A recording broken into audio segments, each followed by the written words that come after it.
How you guys doing? My name is Coach Kev. I'm the accredited funding guru. A lot of people ask me how I get to this stage. Well, let me take you back on my journey, how I got here. See, I grew up in a household where we wasn't taught financial literacy. We was taught that cash was everything. Until I realized when I tried to buy my first house, cash didn't mean anything because I had a down payment. And when I had the down payment, the loan officer laughed at me when he ran my credit because my credit was a 450. And that day I vowed to say I was going to learn and master the credit industry. Fast forward, I grew up in Oakland, California, born and raised, north side of Oakland to be exact. And everybody always preached that false message, I'm a product of my environment. Nah, you're not a product of your environment, you're a product of your choices. We have choices in life. Whatever choice you choose, that's your destiny. But we all got choices. See, most people like to blame other people or don't like to take accountability for their actions. So they blame their environment. Although environment does matter, but you still have choices. So I remember working for a company, and I'm a certified plumber. I've done plumbing over 10 years, and I love my job. And it came a point in time when I was waking up 3 in the morning just to get to work at 6. It was a point in time where I was showing up to work early, leaving late, and I wasn't even paying myself. It came a point in time I was sacrificing family time to make sure the job was good. See, I wasn't even putting God or family first. I was putting the job first. And I remember one particular day that the job called me and they told me to come in so we could see how we was going to run the job for the next year. Now, I honestly didn't think that they was going to talk about no business plan or running the job for next year. I honestly thought I was getting a bonus check because at this particular time, everybody in the company got a bonus check but me. And I know for a fact we had record-breaking numbers. So I get down there. Nothing unusual about this meeting other than it was all the owners of the company inside this meeting. So now my mindset shift. I went from thinking I was getting a bonus check, from thinking that I'm finna get a promotion that I was sacrificing family time for, that I was putting my family on the back burner for, that I wasn't showing up for my kids at their most important days because they always knew daddy was going to be working. And I finally thought my hard work was going to pay off in the end. But the conversation went a little bit different. Said, Kevin, although you did a magnificent job for the last 10 years, we made a lot of money with you, but your service is no longer needed. I'm devastated, bro. What you mean my service is no longer needed? They say your service is no longer needed. We need the truck back, the credit cards, and the building keys back. I was hurt. I was devastated. A company told me I'd done a good job for the last 10 years and we made a lot of money together, but still my number was called. From that moment, I told myself I'd never let another man nor another company dictate the way I'm gonna feed my family. I was furious. I was furious at that moment. And at that time, I didn't have a plan B, a plan C, or a plan D. I didn't have a plan. I didn't have a plan. 90 days later, the pandemic came out. Now, my wife was the Oakland police detective for the last 10 years at this particular time. I'm gonna let her tell her story. But the department said, in order for you to continue working here, you're gonna have to get the vaccination. Now, me and my wife were pretty stand-up people. We ain't doing nothing just because you told us to, because we ain't finna be your guinea pig, your lab rat, because if we gotta do this just to make a little bit of money, we ain't gonna do it. You either stand for something or you gonna fall for anything. And we're willing to stand on business. So we gave it to God. Whatever is gonna happen is in God's hand. We give it to God. 90 days later, they made good on their promise. She was let go. So a matter of 90 days, we literally lost everything, all our earned income. It was like we was living life up here, and then all of a sudden somebody shut our plane down. We're on a downward spiral. No plan B, no plan C, no plan D. Bills keep coming in. Mortgages still got to get paid. The car still got to get paid. And daycare still got to get paid for the kids. See, but God knew that day was coming.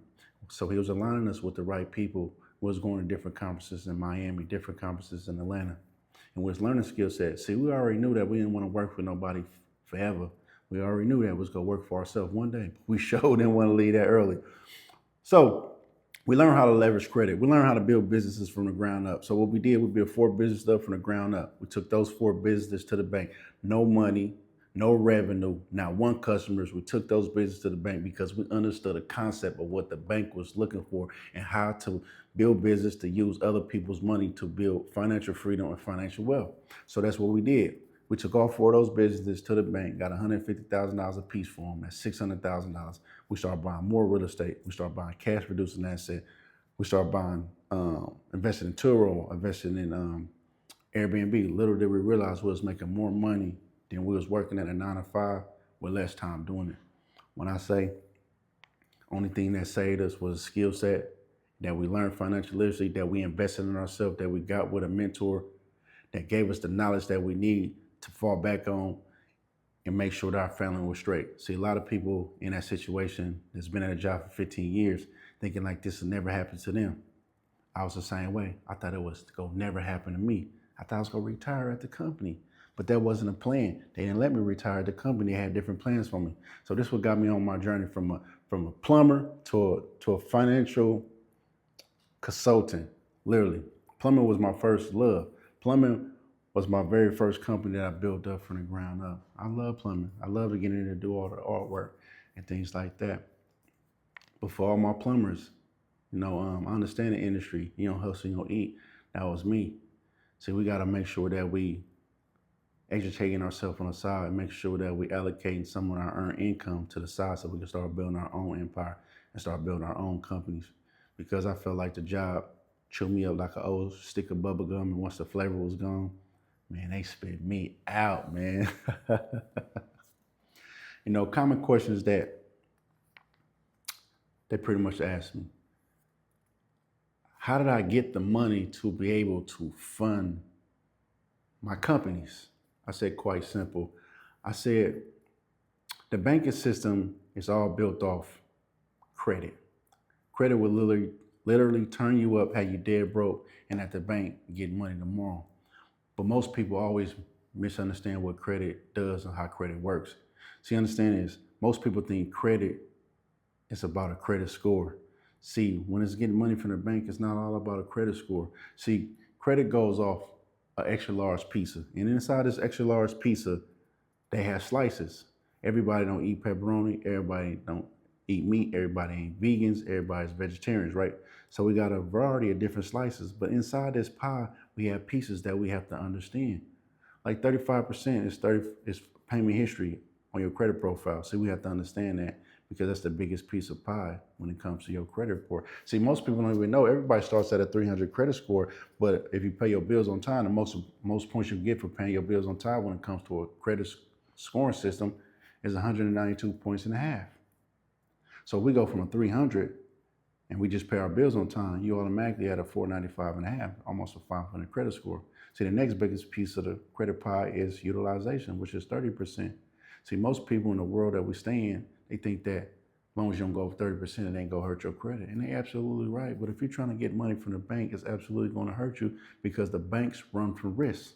They run from risk. And if they see you at 30%, you automatically at risk with them. They automatically know that you can't manage that. It's a digital fingerprint. Your credit profile is like the engine to your car. So we always got to keep the utilization low. Now we look at the scoring system, utilization, the maximum points you can get is 165. So if you guys was ever taught like me and your mama said, don't get all them credit cards, man, she madly, and your daddy madly misinformed you because you can't have a perfect credit without getting credit card. See, the scoring system is based off you getting credit cards. See, that's 165 points. Remember I said we all start up at 300. And if we pay our bills on time, we get 192 points and a half. That's 492 and a half. Now we add utilization, we keep it low. That's 165 points. Right then and there, those two metrics, we had a 657. Just off those two metrics right there, we had a 657. See, as long as we know how the scoring system does, we can always get to perfect credit or decent credit. And most people chasing the 800 credit score, you only need a 750 to do the same thing what an 800 do. But people are always chasing the 800 because it's identity. The next biggest piece is your credit age. See, a lot of y'all ain't got a lot of credit age, and credit age is 15% of your whole FICO score. So think about it like this. I call those the big three. Credit age, 15%. Payment history, 35%. Utilization is 30%. If we add all those three metrics up, guess what? That's 80% of your FICO score.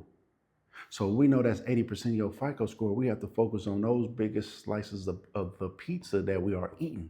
And as long as we understand how the scoring system works, we'll always have excellent credit. See, most lenders want you to have about 5 years of credit age. That's a great credit score, things like that. And the most points you can get when it comes to credit age is 82 points and a half. Now we add all those metrics up because we all started at 300.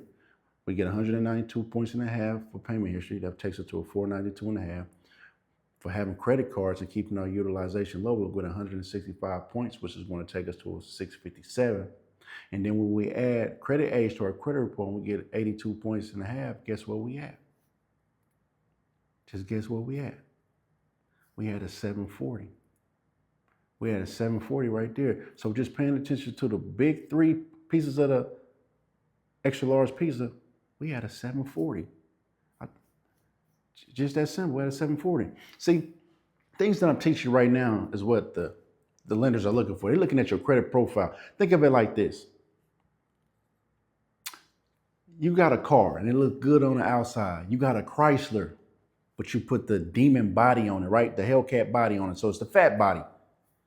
But when you pop that hood, you got a regular Hemi in there. So in order to get that Hellcat jailbreak motor inside that Chrysler that you built with a Hellcat body, you need to build your credit profile to be your Hellcat engine. See, that's what makes your car run, your credit profile, not your credit score. See, everybody can have a great credit score, but that doesn't make you eligible to get money from the bank. So you got to have that credit profile to start your engine. See, a lot of y'all got the car, but y'all don't have a transmission, so your car ain't never gonna go nowhere. See, it never gonna go nowhere. Next biggest piece is 10% is your mixed credit profile. See, the lenders always want to test you. They need data to go off of. See, the more accounts that you have reported, the more things you have going on your credit report, the more data that the lenders can track. So they like you have mixed credit profile, personal credit cards, personal loans, installment loans, auto loans, mortgages, and things like that. That's 55 points. Now, if we already had a 740, we had a 795. Last but not least, the last slice of the pie, of the pizza, is 10% as well. And that's new credit, which is inquiries. See, a lot of y'all got too many inquiries because y'all don't have no rhythm, no rhyme, and y'all don't know how the credit system works. And in your head, you believe that somebody eventually is going to approve you for the funding that you're looking for. All you have to do is apply. But it doesn't work like that. You don't realize you're digging yourself deeper in the hole. And when them lenders see you got all those inquiries on your credit report, guess what happens? They look at you as high risk. They think that you need money, you're begging for money, you're in front of the gas station begging for change, you're sitting in front of Walmart harassing people for change. It shows them that you are in trouble. And then, like I said, the banks run for people that's in risk. So we keep those utilizations low, that'll give us 55 points. Guess what? We're now at perfect credit. See, I told you building credit to get to an 850 is easy. You just got to understand the scoring system. See, the lenders are looking at your whole extra large pizza on what slice that they're going to eat. See, they don't care about your credit score. They care about the build out of your credit profile. See, if you have a great credit build out, you can literally take your business to the bank and get multiple hundreds of thousands of dollars. Multiple hundreds of thousands of dollars. But you just got to understand the score system. Literally. See, think about how credit is scored. Think about how people see credit or how the lenders see credit. Think about it like this. See, most of y'all think that you're going to build credit. See, most of y'all was taught that building credit is getting all these credit builder accounts. And don't get me wrong. People tell y'all go get Self, Kickoff, Meet Ava, Stellify, Credit Strong, all the rest of them. And don't get me wrong, you is going to have an excellent credit score. An excellent credit score. But let me put some things in perspective so we can understand this. Think about this. We all go to school and we got about 3.5 GPA, right? That's considered a B+ in school. We agree, right? And I took remedial classes with a 3.5. And you took college advanced classes, AP classes, college bound classes, advanced classes. Although we have a 3-point GPA, a 3.5, excellent credit, excellent GPA, your transcripts hit different than mine. See, you got quality over quantity. See, all these credit builder accounts, they think that they're doing something, but the banks don't recognize those credit builder accounts, so they actually is destroying your credit report because your transcript and your credit accounts that you got on your credit profile will get you into some of the best colleges around the whole United States. While my transcripts, because I had all the remedial classes, guess what? That's going to get me to City College. So when people saying get all these credit builder accounts, you don't need all those credit builder accounts. You only really need 3. That's it. Only 3 credit builder accounts. Only 3. But most of y'all go in there and get all 9 of them, and y'all destroying your credit profile when you go to the lenders. They looking at you in two ways. Either you're trying to build credit or you messed up credit. Either way, they're not trying to lend to you. So remember, when you're building credit, make sure you're putting quality accounts on your credit profile. See, understand this, we got different FICO score. See, when you go order credit cards, you got a bank card rating. And if you got all these credit builder accounts, your bank rating go be low. You might have a excellent FICO 9 score, but your bank's FICO score 3 might be at a 650. Not even a 600, 595. And you think that you got excellent credit score, but you don't understand the score system is different. The scoring system is quite different. So it's a lot of things that we gotta endure. People always ask me, what industry should I start? I always say, man, start with your passion, because if you build a business based off your passion, when the times get rough and you're not making money, you'll still do that business for free because it's your passion. This is something you love to do. If you're working a job and it feels like work, that's not your purpose. So when we're building these businesses, we want to be in low risk industries. A lot of y'all want to start trucking companies, you want to start transportation companies, you want to start real estate companies, you want to start restaurant companies. Some of y'all want to start gambling shit. Some of y'all want to get into the dispensary game. It's cool business, but understand those are risks to the banks in the beginning until you can prove your financial security when it comes to those high risk industries. In the beginning, most people don't even have money to start a business, but they got good credit. So when you start in them high risk industries, not saying you can't get no money, but sometimes they make it hard for you to get money. They either don't give you enough money or they deny you all the way.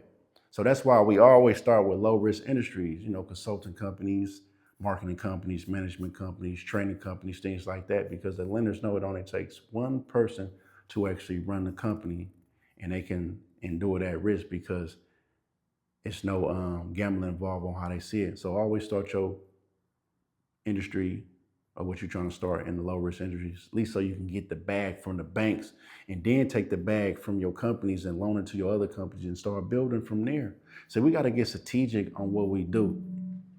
See, sometimes y'all go in there talking too much. I hear people going to the banks and they be talking too much, giving the people all kind of information that they don't need to give, right? And they kill their approvals right there on the spot. Remember, you talking to a person that's next to the underwriter.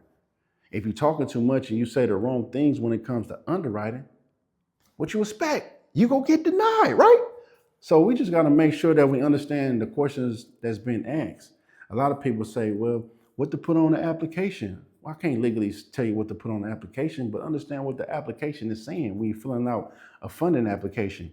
It is asking for stated income, projected numbers. What do you think your business is going to make this year?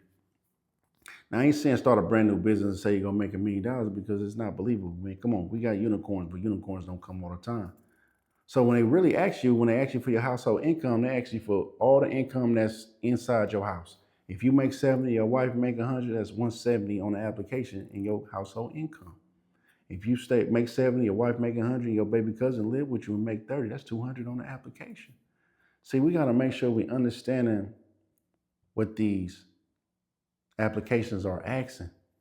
See, a lot of y'all just killing y'all approvals because y'all just really don't know how to answer these certain little questions and things like that. So, a lot of trials and tribulations when I first got on my journey and things like that. But I tell you one thing about the financial industry, or one thing about knowing how to go out there and master personal credit and then go out there and fund yourself, and then be able to take all your businesses to the bank and get hundreds of thousands of dollars of somebody else's money to build financial wealth? See, understand this. All Fortune 500 companies didn't spend their own money on building a company. They use the bank's money. The bank is really telling you, use my money and build a business. So why wouldn't you build a business with the bank's money when the banks is literally saying, come get my money? See, the banking institution is a lending institution. Understand this. This is the banking system. The banking system is a lending institution. The bank don't make money off you saving money. They make money off lending money out. So the bank offers a system called fractional reserve lending. Fractional reserve lending means this. Whatever's been deposited in the bank, they only go keep 10% of what's been deposited in the bank, in the vault, make dividends and make money off of, and then they go and invest the rest, the 90%. Now, since the pandemic, they got a little greedy. They've been investing 100% of the deposit. So let me put some in layman terms for you so we can all understand. If I go to the bank and I deposit $1,000, out of my $1,000, they're gonna put $100, which is 10% of my $1,000 in the vault to make money and to make dividends off of. And when you come to the bank, they gonna lend you my $900. What is that message telling everybody? The banks with the most deposits have to give out the most money because it's a banking institution. See, we got to study banks and knowing what banks have the most deposits so we can go in there and build a relationship with them, because we know they have to lend the money out. Who are they going to lend the money to first? Let me ask you a question. Do you think they're going to lend it to a person that they never had a relationship with, that they don't know? Or they go lend it to a person they've been building a relationship for the last couple of months and they seen their activity? Who do you think the banks go lend to? You're absolutely right. They're going to lend to the person that they got a relationship first. Not saying you can't get no funding without starting a relationship with the bank, but we're looking for effective strategies. And we know the bank got to lend out the money. This is the only way the banking system make money. That's why they charge you interest. That's why America is built off debt. America is built off interest. You just got to learn how to play the game. And if you're not willing to play the game, then you'll risk stand behind and risk losing. Why should you lose? In a game that was made for you to be financially free off a system called credit, and it was made for you to use other people's money. Why you think foreigners come to America as the American dream? Because they understand a system called credit. And they come over here, they start owning gas stations, they start owning liquor stores, they start owning condominiums, they start owning their own neighborhoods. And people from here get mad at them and say the government gave them everything. The government didn't give them nothing. They came in, put the work in, and they understood the assignment and they understood credit. And people that's right here that live in America don't want to sit down for an hour a day to learn credit, to master credit, so they can know how to go to the bank and use other people's money to change the narrative of their life. It always blows my mind. It literally always blows my mind, right? Literally. I say the government literally set the system up they call credit, and it's a scoring system. It's a scoring system that'll put you in position. You know, I'd have seen credit take people that was dead broke, no money, negative in their bank account, literally had good credit, spent all their money on starting a business and took that business to the bank and got $100,000. Took that $100,000 and scaled the business. Not only did the person scale the business, the person went back to the bank in 90 days and got another $100,000 while he was still scaling the business. When I talk about how important credit is, and credit is so important, especially in a lot of inner city communities, we have to learn how credit is scored. We got to learn how credit works, and we got to learn how to navigate this system to break the generational chains that was passed upon us and free the slaves financially off the slave ship. That's what good credit do. That's what good credit do. Any tips, man? They say tips. They said, I get this question all the time. They say,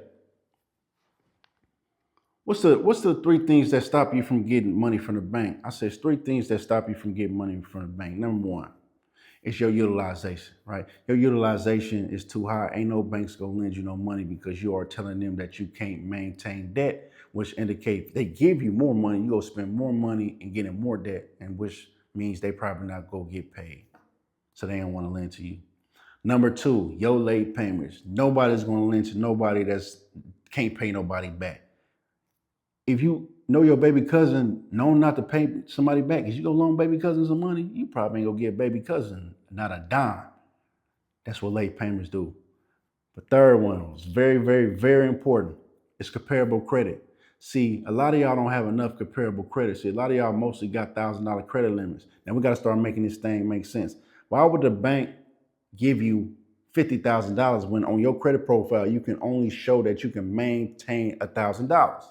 So banks do comparable credit. So what they do is look at what other banks are giving you in credit limits.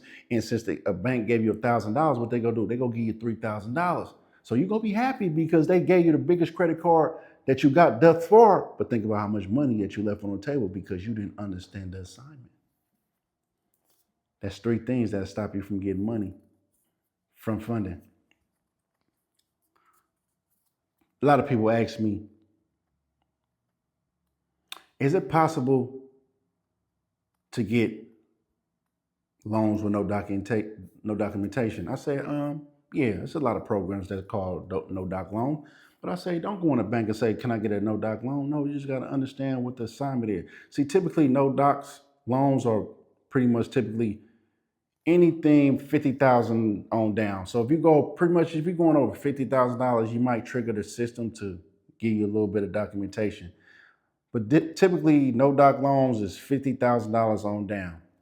What no documentation means is they go off your credit report because they're using your face card as collateral to say that you're going to co-sign for some amount of money for your business. If you default on that loan, you are 100% reliable for that payment back. So a lot of people don't like the PG, but they give you no docs because they actually just using your face card as documentation because they're looking at your credit profile and based off how you manage your own personal finances, this is how they're going to lend you your business money. And that's pretty much no documentation loans. Yeah, pretty much no documentation loans. A lot of people say, what leveraging credit means? Leveraging credit, it means this. It means managing good debt. Leveraging credit means you want to use the credit that the banks is going to extend you to buy cash producing assets that's going to pay you most importantly, you, and pay itself back. So it's called good debt. So imagine if you take some funding that you got from the bank and you bought a credit card processing machine. And inside your credit processing machine, you put your credit processing machine inside a gas station. Now, a gas station typically makes about $250,000 a month, and it could make more. But think about this. In your credit card processing machine, you charge a 5% on $250,000. So every time that gas station make $250,000 and it could go through your credit card processing machine, you're going to make a profit. So that money you spend on a credit card processing machine is going to pay you and pay the loan back. So you're never on the hook for the loan. See, the main thing is while you're leveraging credit, you want to make sure you leverage it in the right way so you can get paid. The ultimate goal is for you to make extra money so you can start living the life that you want to do. So you ain't got to spend 80 hours, 50 hours at a job to make a little bit of money when you can make this on passive income. So that credit processing machine is passive income because you're not physically working to receive that money. Your machine is in there on autopilot, and every time somebody comes in and swipe, you get paid. That's considered leveraging credit. See, we got to understand, we got to take this thing to another level. And how we take this thing to another level, it's mindset. See, two ways you're going to win in 2026. It's going to be the books you read. They always say put information that you don't want nobody to know inside books because everybody don't read. Number two is going to be the conferences you're going to attend. The conference you're going to attend because you're going to learn a skill set at this conference to help you progress and further your education in life. Number three is the people you network with. See, a lot of your business partners and a lot of missing pieces that you need inside your organization is at them business conferences. Why? They are like-minded individuals because you're all at the same conference trying to better yourself, trying to get further, trying to break the cycle that you guys is in. That's where you're going to meet your business partners at. Remember, relationships is key. Relationships can get you in doors that degrees can't. Them doors that was once locked for you, the right relationship would get those doors unlocked. Think about if you was a person that liked to go to the club and you pull up at the club at 12 o'clock midnight while everybody's standing outside, and you go straight to the front and walk straight in, no problem, while everybody outside, while the bouncer's telling the club is at capacity, but as soon as you jump out, you go straight in front and they let you in. That's called a relationship. That's how you got in that club and you didn't have to wait like everybody else. So yeah, y'all, we just gotta understand a lot of things about this financial literacy thing. You know,